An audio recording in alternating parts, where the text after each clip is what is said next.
What is up, guys? Wraec here with a new video, and today as Williams versus Broken Spaces. And before we do that, re-rolling as Williams will be pretty cool. Let's buy some hammers. You can get them in the Starry Gem Mall. I recommend you go into cool events down to the Starry Gem Mall here, because here you can do this, and this is pretty sweet and saves you a ton of clicking. So quickly buying those starry hammers, soul hammers. Okay. Let's go. We have 187 million attack on here. We put the lifestyle on him. Our roll sucks. Artifact is prepared now. God Eater, just glittery for now, which is a bit sad because this has a very cool effect at Splendid. You get some extra true damage there. Just right now, it is still an upgrade to the regular Punisher staff, and this fixes his crit issue. We have to see, maybe we get a crit roll. That would be pretty cool. In general, what we are looking for, good stats. Giant Killer is a must-have. If we can get the fire, that would be nice. Skill damage is good. We take Hunter's Focus if we can get it. We take crit chance if we can get it. That is a bit of an uncommon one, but we take it if we can get it because it helps with him. He has a little bit low crit, so fixing that through Punisher staff is one way, but you can also use the new rocket artifact, but for that I would recommend at least having a crit roll. So we'll have to see what happens.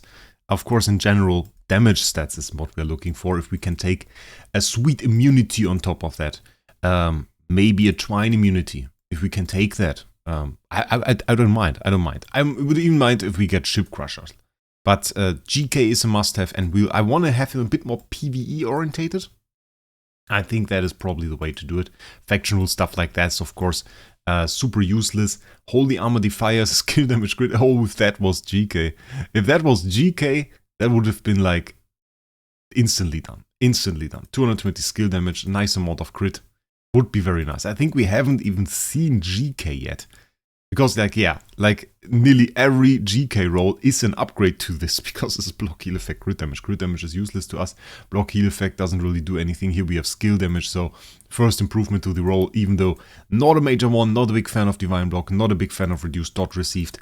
Yeah. Don't really seem to do too much in my opinion. Okay, we got Giant Killer, we got Divine Block, we got skill damage. And the question is, if we armor more than we reduce dot received, which probably isn't the case because he has pretty high armor already. So yeah, that was not really that cool. GK crit, control immunity armor. I think I take that honestly, even though it is also not like a good roll. It's just like two good stats. This is an S tier copy. We want 4 good stats, not 2. 2 is not good enough. We also have we already did 20 hammers. Oh my god. The crap tier of rolls is a bit insane here. We're going through this quickly because every time I don't see GK, it's an instant. It's instantly done. The Fire Hunter's Focus crit. Yeah, could have been nice again. No GK though. So that is sadly a thing. I mean, rolling for GK is still easier than rolling for an immunity. Feels like we haven't seen any yet. There's one, but I don't remember seeing one before. GK Holy Armor, Ship Crusher, reduced dot received. The Holy Armor helps against Valk. Helps against Valk quite a lot. We like Ship Crusher more than we like crit. No, not really. It's back. What the hell? Oh my god. This stuff has to be bugged somehow. It's like so unlikely that this happens. My god. Okay. I really hope we still get a better roll. Stun immunity is actually pretty cool. Like, if you get it on top of other good stats. Okay, we have GK faction rule, control immunity, skill damage. Faction rule is useless, sadly. So, not really. GK precision. It's not bad. But there were again 2 bad stats. Rerolling is so painful. So painful. Because I know how long it can take to get a few good stats. Giant Killer, Holy Armor, Hunter's Focus, Block. Honestly, if we run Punisher stuff, I prefer Hunter's Focus. I prefer Hunter's Focus over normal crit. I would take crit to use Rocket, but I think this role has a little bit more to it. At least we have Holy Armor if we want to go into campaign. That's good. That's nothing. And if we can roll for something else. So I think it's not quite a bad roll. It's not quite a good roll. It's definitely not what I'm aiming for. Crit damage, precision, control precision. Control precision is not bad on him. Is something you can use. Will make him a bit harder to use against Valk stages though. So I'm not really diving into this control stuff on him. It is also just silence that you inflict, which is not super huge. Giant Killer Precision crit, not bad, not good enough, I fear. So I think this looks like a process we'll have to continue over the coming weeks. Which is always the case with those rerolls. But at least for now, Defy Hunter's Focus good. Come on, stop it with those rolls where we just don't get GK. Like, so annoying. Okay, bit of an improvement here. Not nearly enough of an improvement as I would have hoped, but that's the case. A crit-wise 62% with Punisher stuff, which gives another 20. So that gives you an idea why I said crit is kind of low. And he has so many hits, you can run like 70-80% crit on him, no problem. So, that being said, broken spaces. I think we'll go into that right now. I haven't really started doing it. So I think we'll just clear like maybe stage 6 quickly. And then we'll see each other again. Okay, quickly cleared those 6 stages.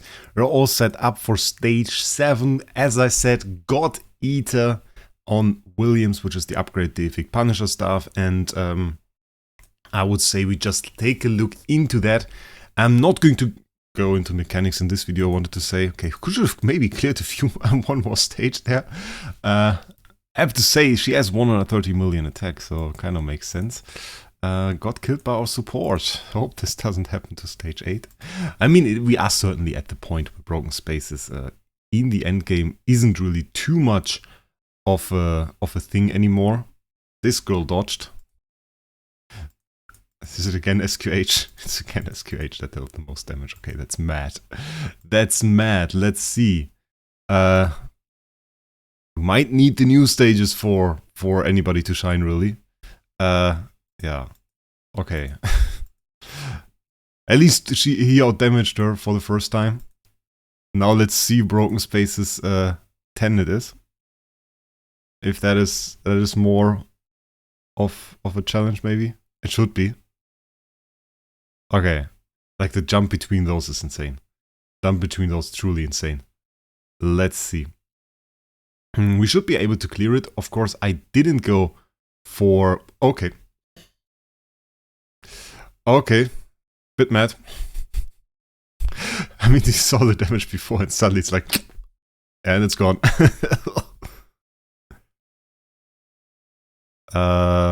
It's very weird attack animations today. I don't know why it's so slow. But that was 1.5 E plus 15 damage. Just very quickly. Almost looked so buggy. I mean, you wouldn't really expect that. That was mad. Okay. We're now fighting 4Cs with the suboptimal team. But I hope it will be alright. I hope it will be alright. We'll see. Okay, those guys didn't vanish quite as quickly. So we'll see how that works out. Okay, I mean, it is pretty good damage. So it's not like the damage our LFA does. Then again, I would, in all honesty, not have categorized him as a boss damage dealer. And while he does deal damage, and in that way can certainly deal damage to bosses as well, he never really feels like that. He never really feels like he's the guy that you should put into something like Flame Shrine. That is something to keep in mind, even though we are taking care of those guys there fairly quickly. And we just saw a very impressive hit actually, and I actually would think that we probably get rid of that 4Cs within the next 1 or 2 attacks. Let's see. Okay, we got this weird hit again. I don't know why he does that today. Usually he attacks way faster, but that's already it. Turn 5 there. Pretty solid, I would say. LFA would have done it in about the same time, I think. But still, That is quite mad. That is quite mad. Probably one of the more impressive kills that we've seen yet, because yeah, it's really hard. One thing that I do want to try, and maybe we can put this in this as well, Void Boss 4. Do we do that now? I can give you a little bit of a preview. We'll do the Void Boss in the review, because it is really cool. But I give you a little bit of a preview of a fight against a stage on Island 9. Maybe we do that. I think this is also pretty cool. Stage on Island 9. It's 918 there. Just a random stage. Have not prepared this team at all for that. So hope we don't lose. Can quickly happen. I mean, if you don't prepare for a stage and don't have the right artifacts, most definitely you can lose. But we'll see what you can do there. And I don't know why he's attacking that slowly. But already took care of the first enemy there. And you can see how much damage every single hit really does, and he can hit more often with later active skills. So if the turn 1 active skill is like impressive to you, then turn 3 or 4 or something, that will be a whole different story. Mostly turn 2 is not that insane, but turn 3, 4, there you will see another really big active skill. You can see how easily he took care of that. Like no problem at all. So that is something we'll talk more about in the upcoming review. Something like this is even no problem for him, by the way. I hope you enjoyed this video. I hope you enjoyed this display of the power of this wonderful new hero. Even though we didn't quite get the role that I wanted, I think we still improved on it. And we still have ways to improve this, by the way. I just want to say that. We can still improve the artifact. This can still be upgraded to Splendid, which will make a difference. We can improve the tenants a bit more. We can get some more attack from that. We can improve the roll. So there are things we can still do that will enhance his damage. So we're not yet at the end, but we are considerably closer at it than in the last live stream. So that being said, hope you enjoyed the video. Wish you a great day. Make sure you subscribe to the channel, and you'll see us in the next one.